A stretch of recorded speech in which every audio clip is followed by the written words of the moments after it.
बच्चों शुरू करते हैं। अब हम लोग आज क्वेश्चन नंबर 3। तो आप लोग क्वेश्चन को पढ़िए ध्यान से और देखिए कि क्वेश्चन में क्या क्या चीजें दी गई हैं।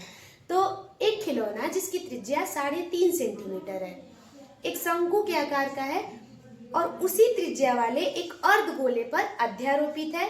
इस खिलौने की संपूर्ण ऊंचाई 15.5 सेंटीमीटर है। इस खिलौने का संपूर्ण पृष्ठीय क्षेत्रफल ज्ञात कीजिए। तो बच्चों आप लोग क्वेश्चन पढ़कर समझ गए होंगे कि जो भी खिलौना है उसके नीचे का जो भाग है वो एक अर्धगोले के जैसा है। तो हम यहाँ पर एक अर्धगोला बना लेते हैं और इस अर्धगोले के ऊपर एक शंकु है।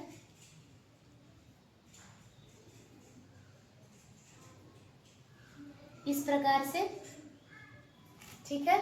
और इस शंकु की जो त्रिज्या है वो दी गई है क्वेश्चन में 3.5 सेंटीमीटर और इस पूरे खिलौने की जो ऊंचाई है वो दी गई है 15.5 सेंटीमीटर।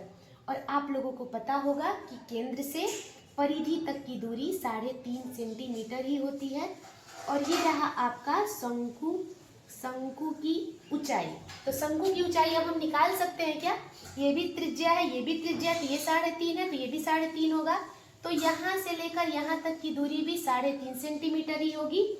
15.5 में से 3.5 घटाएंगे तो शंकु की ऊंचाई निकल जाएगी, जो कि हो जाएगी 12 सेंटीमीटर। तो यहाँ से हमने निकाल लिया शंकु की ऊंचाई 12 सेंटीमीटर। हो सकता है कि क्वेश्चन में हमको शंकु की तिर्यक ऊंचाई भी निकालना पड़े, तो क्वेश्चन में हम लोग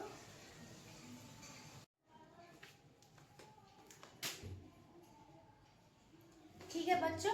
तो इस खिलौने का हमको क्या निकालना है? संपूर्ण मतलब टोटल सरफेस एरिया, संपूर्ण पृष्ठीय क्षेत्रफल, संपूर्ण पृष्ठीय क्षेत्रफल बराबर, डायरेक्ट हम फार्मूला अप्लाई करते हैं। तो अगर हम इस अर्धगोले का CS से निकाल दे, CS से मतलब वक्र पृष्ठीय क्षेत्रफल, इसका भी अगर हम CS से निकाल दे, CS से मतलब वक्र पृष्ठीय क्षेत्रफल, और दोनों को जोड़ दे तो हमारा क्या निकल जाएगा? संपूर्ण पृष्ठीय क्षेत्रफल। आप लोग सोच रहे होंगे कि क्यों इस क्वेश्चन में CS से लग रहा है, क्यों नहीं TS से लग रहा है। बच्चों यहाँ पर ध्यान देने वाली बात यह है कि अर्धगोला के ऊपर एक शंकु रखा गया है। इसका मतलब कि दोनों का जो शंकु का बेस है और अर्धगोला का जो ऊपर वाला हिस्सा है वो एक दूसरे को ढक दिए हैं, ठीक है। तो यहाँ पर TS से नहीं लगेगा।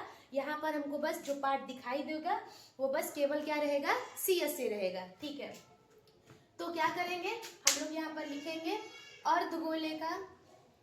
अर्धगोले का वक्र पृष्ठीय क्षेत्रफल प्लस शंकु का वक्र पृष्ठीय क्षेत्रफल,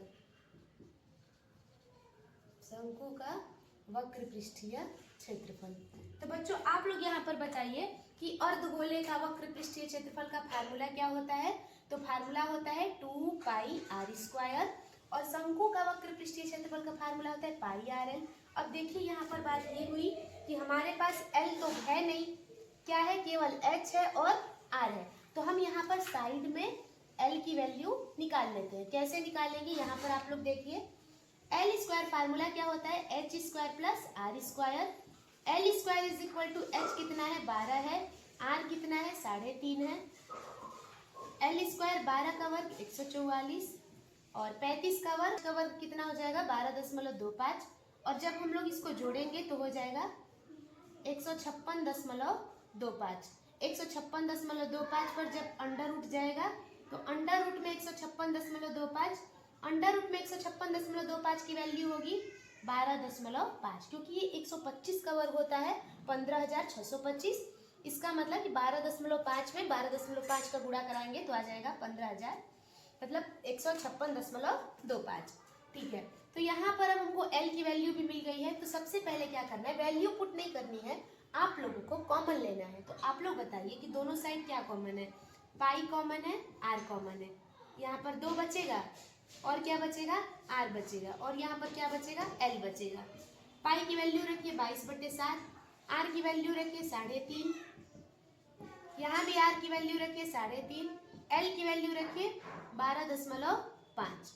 यहाँ से अगर आप 7 से 3.5 कटाएंगे तो 0.5 बार में कट जाएगा और 35 दूना के 70, ये हो जाएगा 7 और 12.5, 22 पाँचे 110, 11 हो जाएगा ये, और 7 में 12.5 में 7 जोड़ेंगे तो हो जाएगा 19.5। अब यहाँ पर आप लोग मल्टीप्लाई करा के 19.5 में 11 का मल्टीप्लाई करा के लिख लीजिए कितना हो जाएगा।